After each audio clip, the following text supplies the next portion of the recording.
part of them doesn't miss it the way they thought they would. That is the part nobody talks about. The friends who stopped calling, the group chats that went quiet, the invitations that arrived less often and then stopped arriving at all. You wait for the grief to hit, the kind of grief that should come from losing people who once mattered, and what arrives instead is something quieter, something that feels almost like relief. And that relief frightens them more than the loneliness does. Because if you don't miss the people who left, what does that say about who you are? Carl Jung spent decades sitting with people who were asking exactly this question. And what he found is not what most people expect. He did not find that they were broken. He did not find that something in their character had made them impossible to be around. What he found was almost the opposite.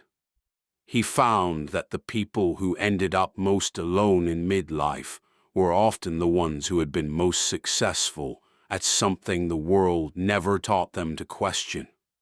The performance of being someone other than themselves, and the disappearance of their social world was not a punishment for that performance.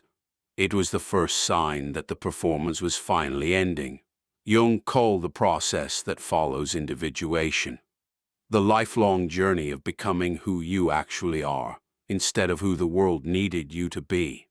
He believed very few people ever complete it, and for those who do, a period of profound social isolation almost always appears, not at the beginning of the journey, but near its final psychological stage.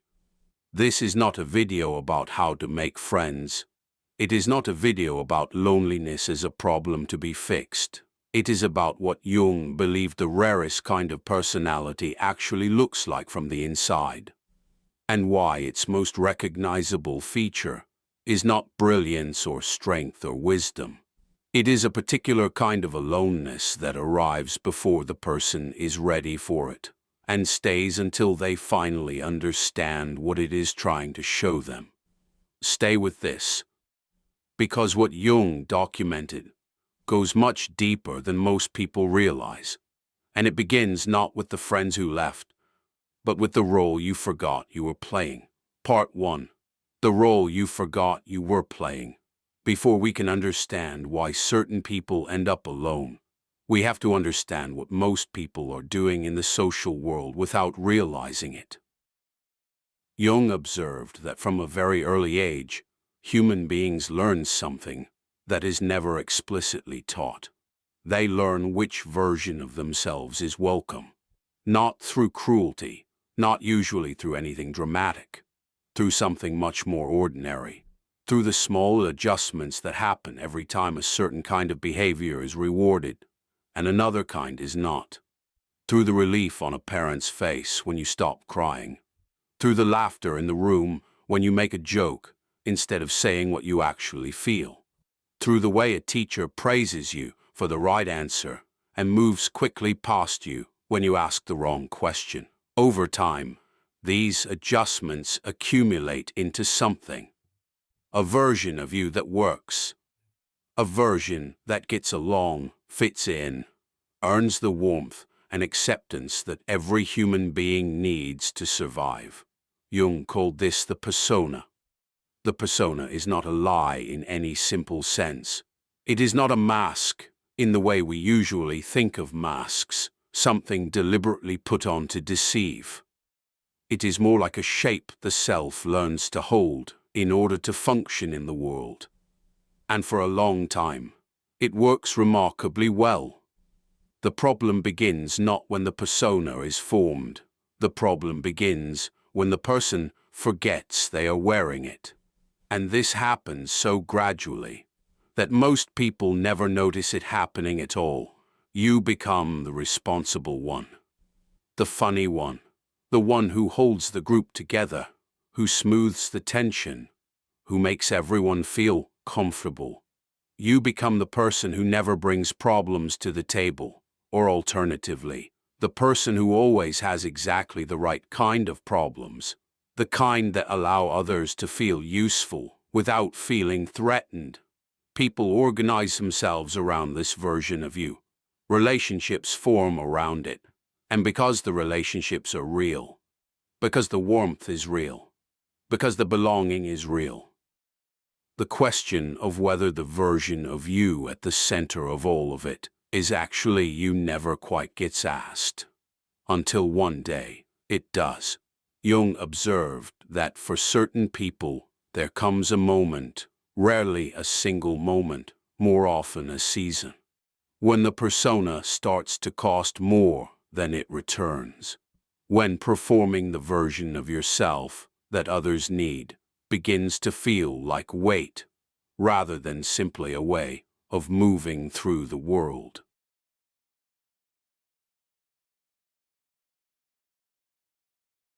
This can be triggered by many things: a loss, an illness, a birthday that carries a number you didn't expect to feel.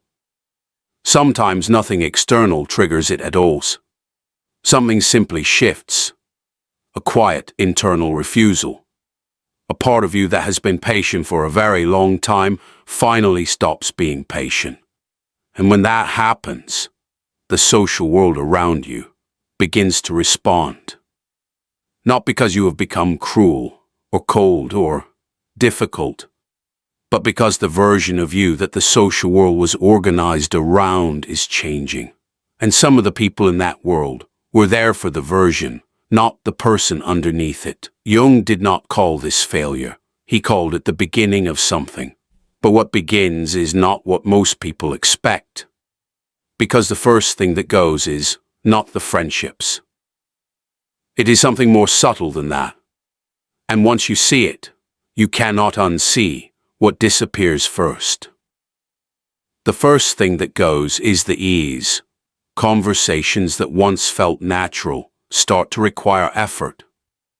Not because the other person has changed, but because you are no longer automatically generating the responses that made those conversations work.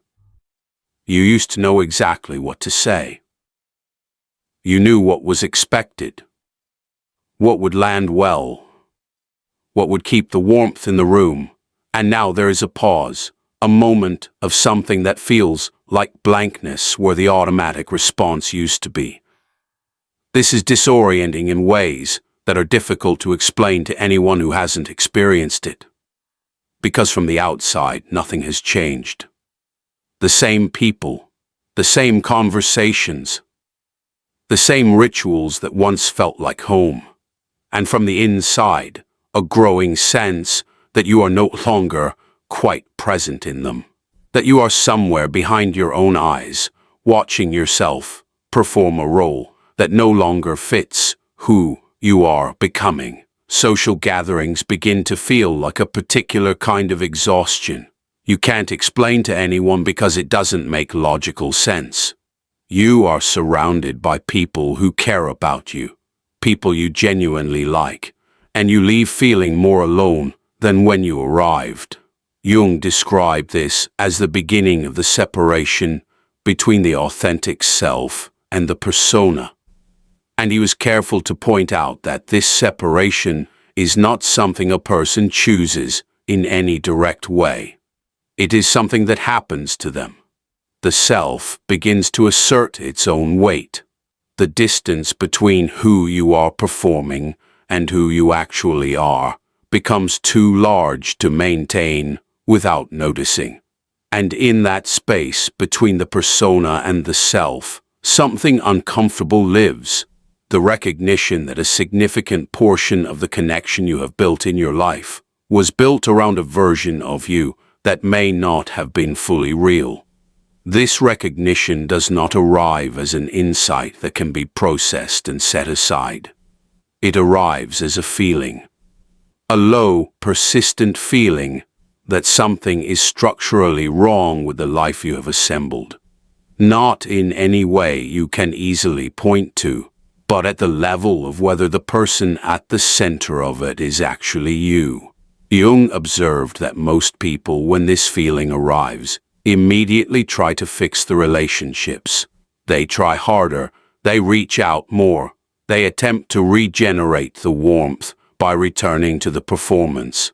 And sometimes this works temporarily. The ease returns, the feeling retreats for a while, but it always comes back, because it is not coming from the relationships. It is coming from the distance between who you are and who you have been pretending to be. And no amount of effort directed outward can close a distance that lives entirely within you. Which brings us to what lives beneath that distance. To the territory Jung spent his entire career trying to map, and to the reason why solitude, as unwelcome as it feels when it first arrives, may be the most important thing that ever happens to certain people. The shadow at the center of it.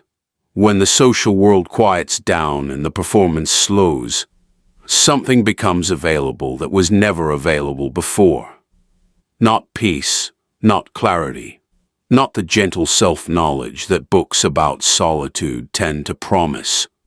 What becomes available first is everything that the performance was protecting you from knowing.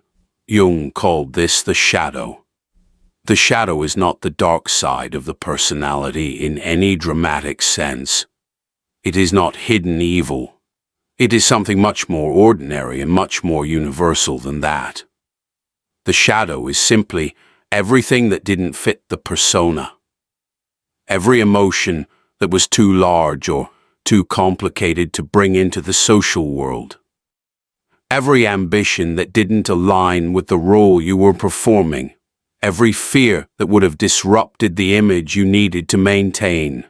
Every version of yourself that learned, early or late, that it was not welcome at the table.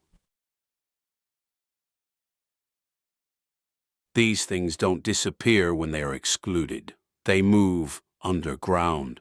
They continue to exist in the part of the psyche that Jung called the unconscious, that vast territory beneath the surface of ordinary awareness, where everything the conscious mind refuses to own continues to live and accumulate weight.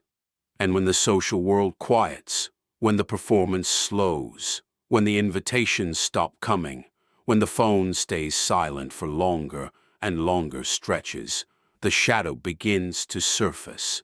This is why periods of social isolation so often feel psychologically intense in ways that seem disproportionate to the circumstances. It is not simply loneliness. It is the emergence of everything that has been stored for years in the part of you that the social performance was keeping invisible. Old anger, without a clear object. Grief that doesn't attach to any specific loss. A restlessness that no amount of activity can address. A persistent feeling that you have been living someone else's version of your life and have only just noticed. Most people, when this happens, conclude that solitude is harmful. They interpret the discomfort as damage that needs to be corrected by returning to the social world. Jung believed the opposite. He believed that what was surfacing was not damage, it was material. The unprocessed interior of a life that had been too busy performing to attend to itself. The shadow does not become dangerous when it surfaces. It becomes dangerous when it is continually pushed back down. What remains hidden does not disappear. It organizes itself beneath the surface of ordinary behavior, shaping choices and reactions in relationships in ways the conscious mind cannot see, because it is still pretending the hidden material isn't there. Bringing the shadow into awareness, sitting with what surfaces in solitude instead of reaching for the nearest distraction, is not comfortable. Jung never described it as comfortable. He described it as necessary, as the foundational work, without which everything else in the psychological life remains built on something that has never been examined. If you have ever felt relief when someone stopped calling and then felt guilty for feeling that relief, leave the word relief in the comments. You already understand more than you think. Part 4. Two kinds of alone.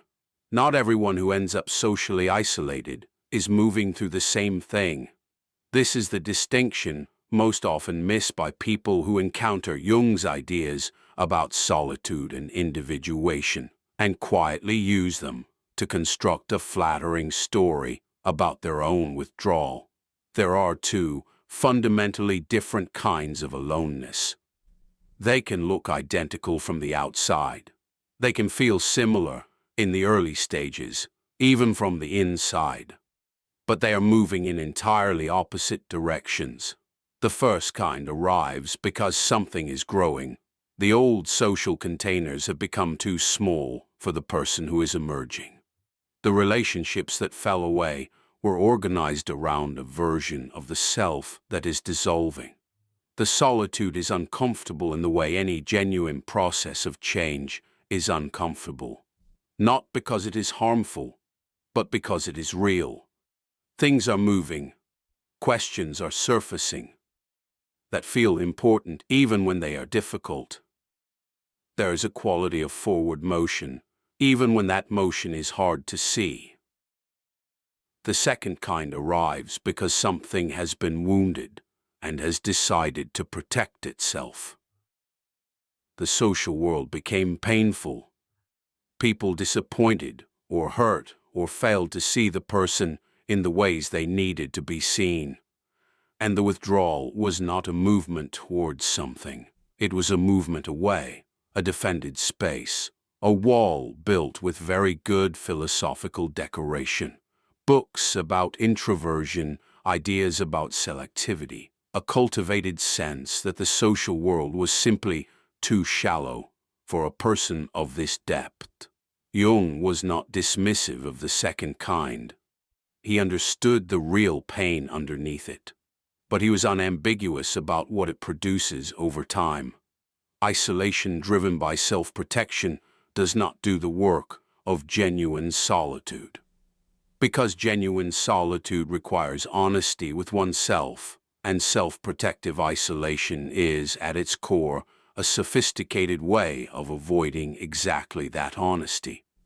You can surround the whole structure with the language of individuation and the aesthetics of psychological depth, and a genuine belief that you have chosen this consciously. But if the choice was made primarily out of fear, fear of being hurt again, fear of being seen and found lacking, fear of the vulnerability that real connection requires, then what you have built is not a space for growth. It is a very sophisticated cage. The honest question, and it is not comfortable to sit with, is not whether you are alone. It is why. Are you alone because something in you is clarifying, and the old version of your social life genuinely no longer fits what is forming?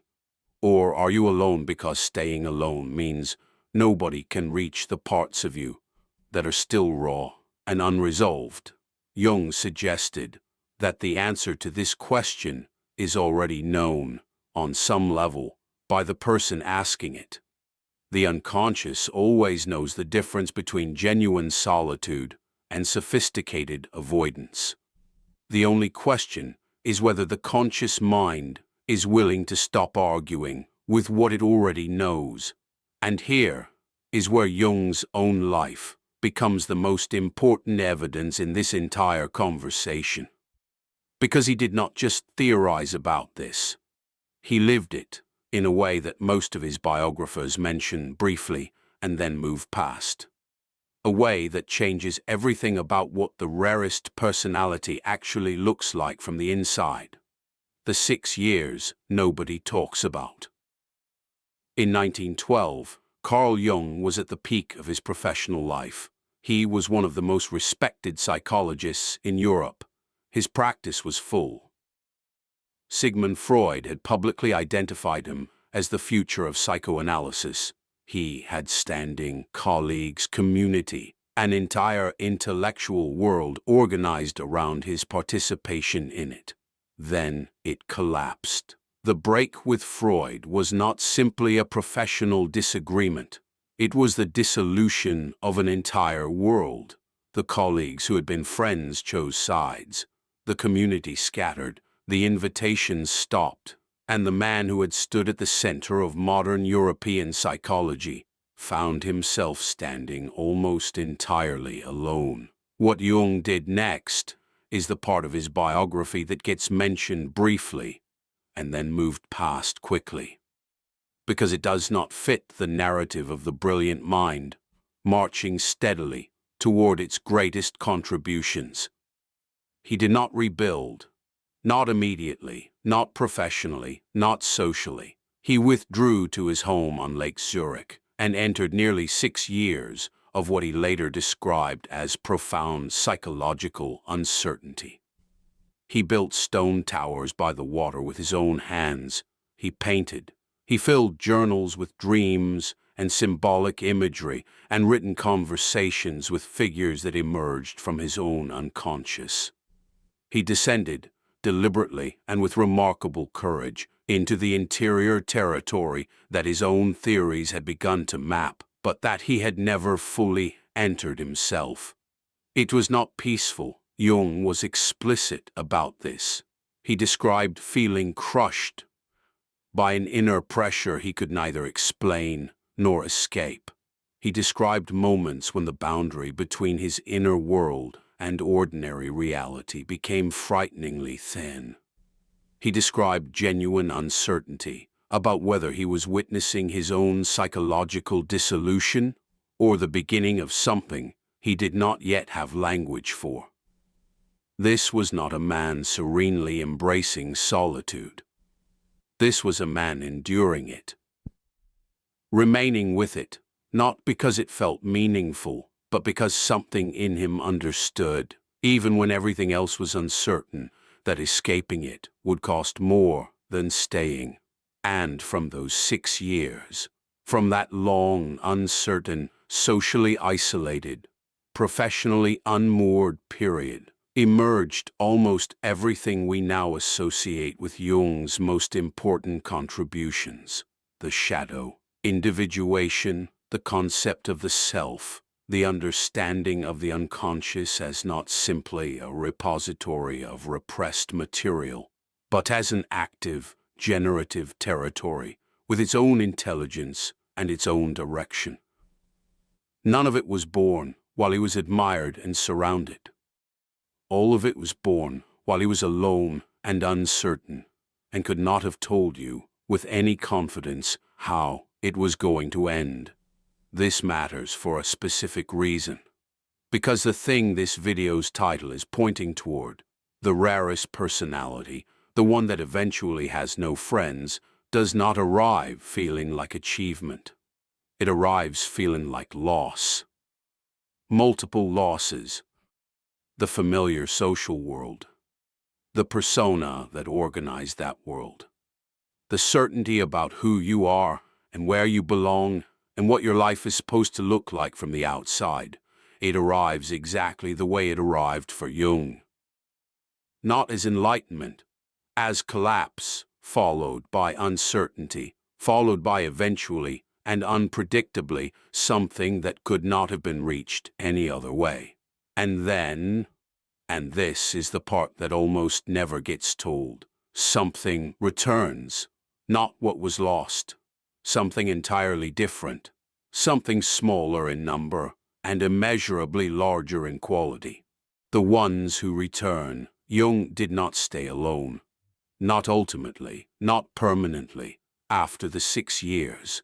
After the stone towers and the journal conversations and the long season of uncertainty during which his professional identity dissolved and his social world did not return, after the ground finally steadied and the language for what he had been through began to take shape, he returned to connection, not to the large structured community of professional peers he had lost when the break with Freud scattered everything.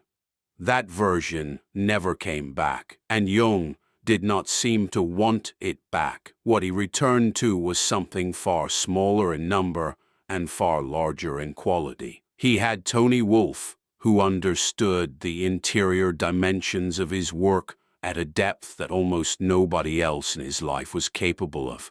He had Emma Jung, his wife, who remained a genuine intellectual and emotional companion across decades of a marriage that was by no account simple.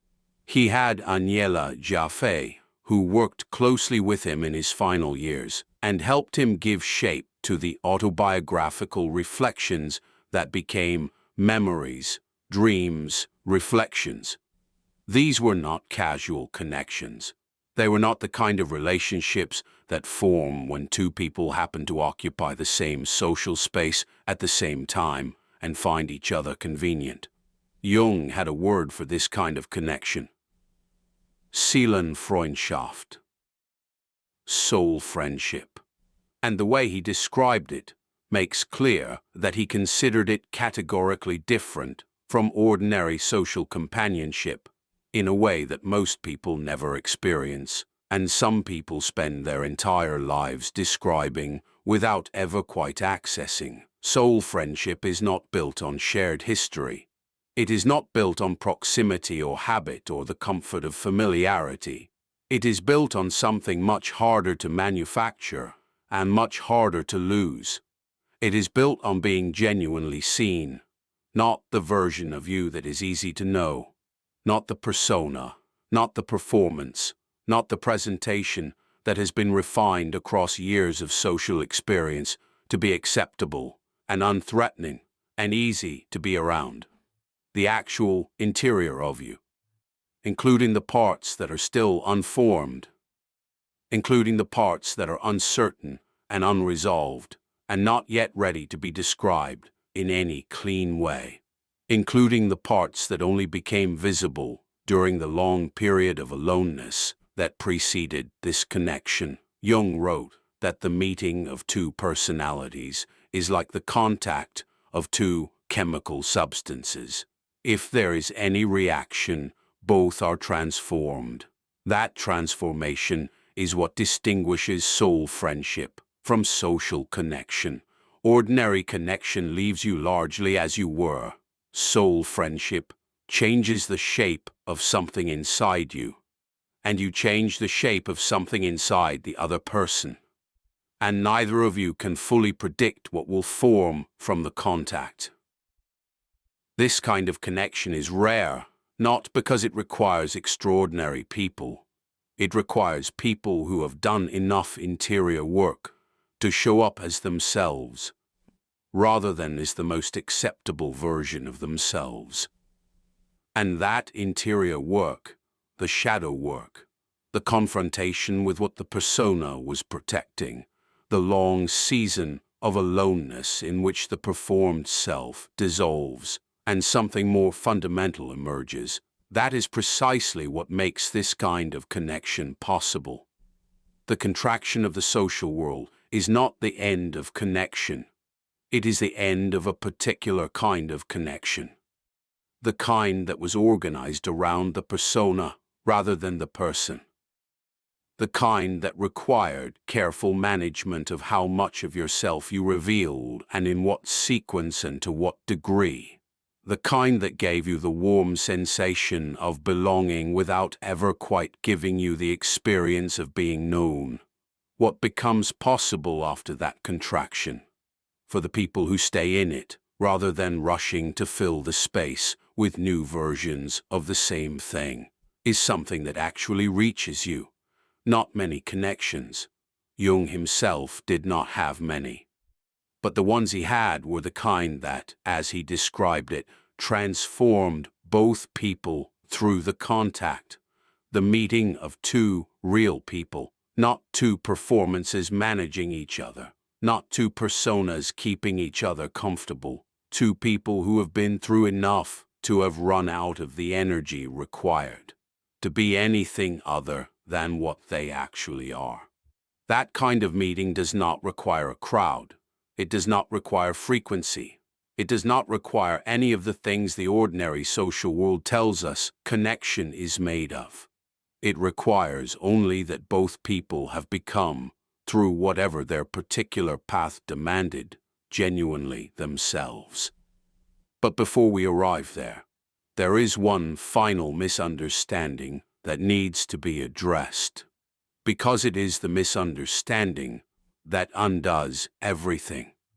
The one that turns genuine psychological growth into something far more comfortable and far less real.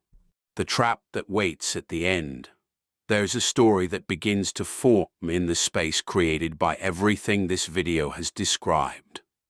And Jung warned about it with a directness that is worth staying with.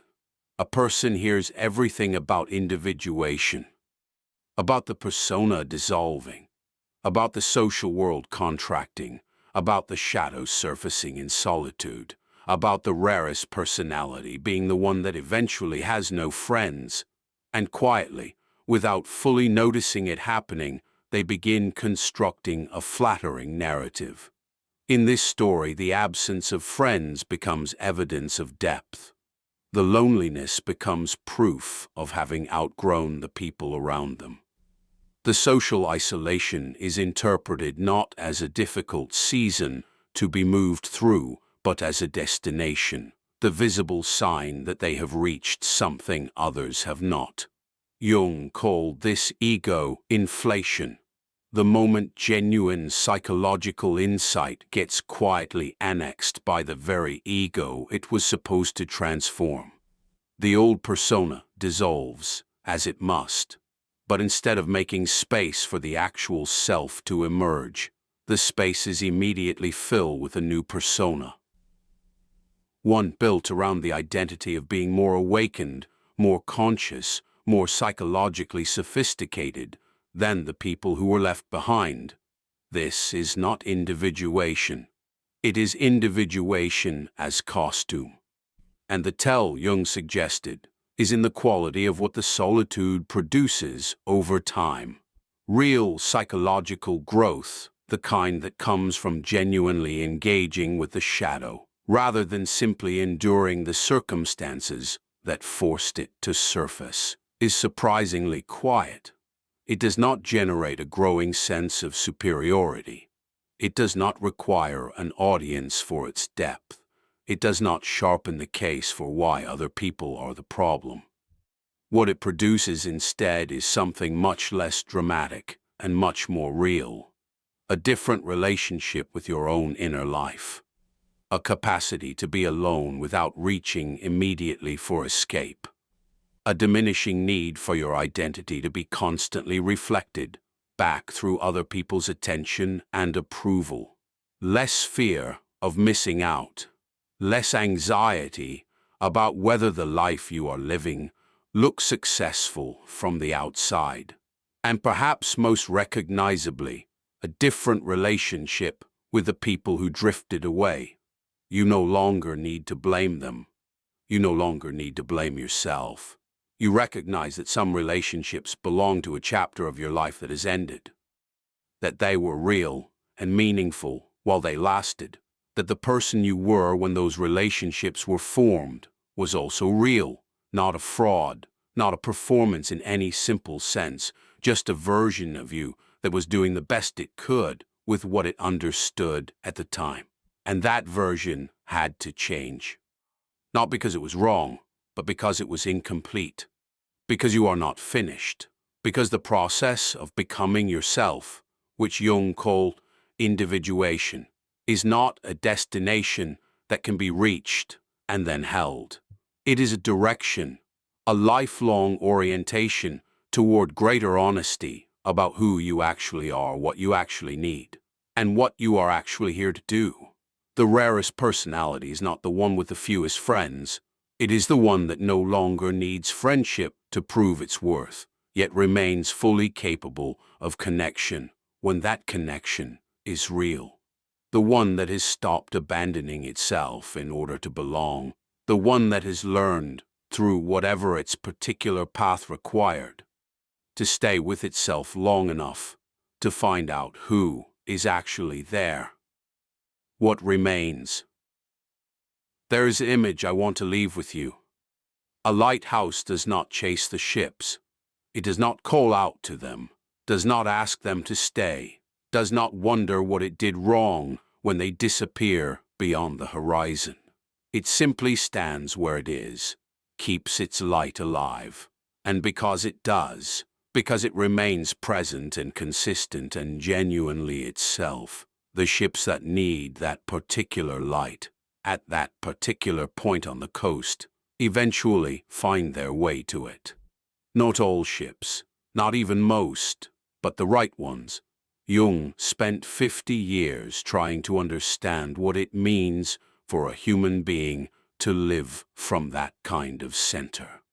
Not the center constructed from the outside in, from other people's approval, from the performance of an acceptable identity, from the careful management of how much of yourself you are willing to reveal, but the center that forms from the inside out.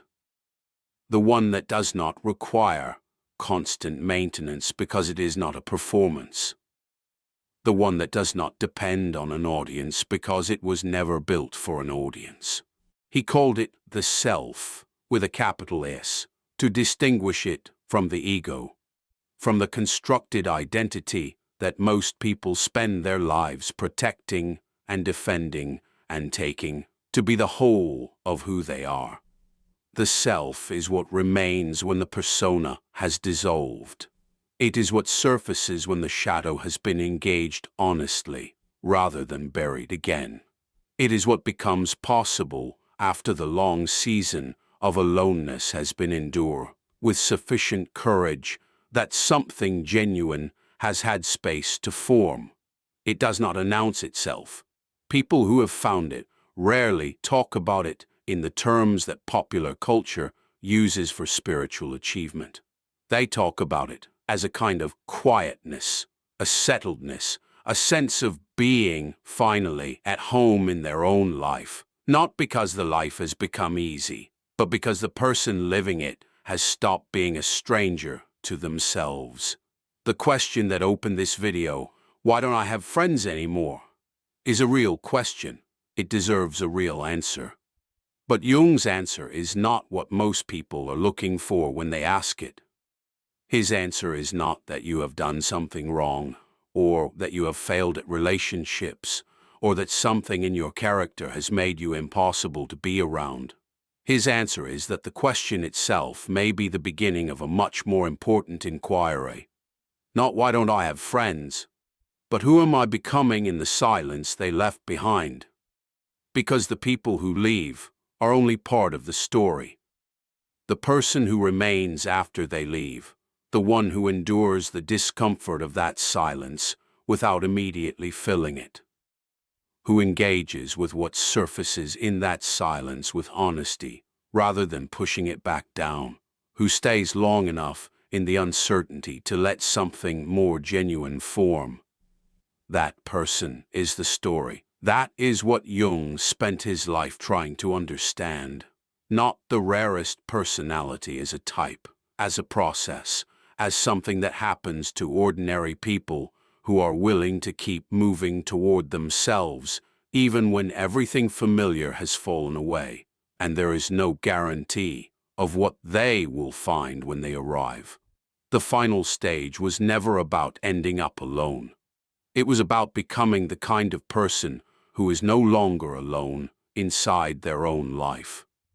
Whether surrounded by others or standing in complete solitude, finally, genuinely at home in themselves. And perhaps that is the quiet thing hidden beneath everything Jung spent his life trying to document. Not that the rarest people have fewer friends, but that they have finally become someone real enough that the friends they do have are meeting them, truly meeting them, for the very first time.